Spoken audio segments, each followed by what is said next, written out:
America became the richest and most powerful country on Earth. But here's the weird part, it was never the obvious winner. For a long time, North America was not the grand prize. Europe wanted Asia, it wanted spices, it wanted gold, it wanted trade. And the land that would become the United States? Too many empires, it looked like the cold, awkward side of the map. So how did that forgotten edge of the world become a superpower? That story is part luck, part war, part land grab, and part absolute chaos. When Columbus sailed west in 1492, he thought he was getting closer to Asia. He wasn't. He hit islands in the Caribbean. Spain and Portugal basically drew a line across the world and split huge parts of the non-Christian world between them. The parts Spain cared about most were not in northern North America. They were in places with existing empires, silver and gold. England did not instantly build a successful empire. First came failures, Roanoke vanished. Then came Jamestown in 1607, the first permanent English settlement. Slowly, Britain built something far more dangerous than it first realized. A dense, growing settler society stretched along the Atlantic coast. In 1754, Britain and France fought for control of North America in the French and Indian War. Britain won. Huge victory. But war is expensive. Britain looked at the colonies and said, "You're welcome. Now pay up." The colonies answered, "We don't even get representation." That argument got hotter, then louder, then violent. By 1776, the colonies declared independence.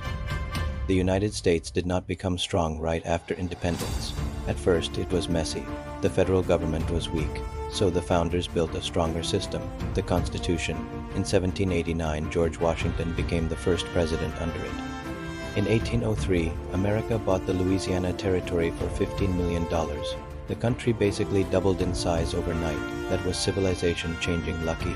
Settlers moved west. Texas joined in 1845.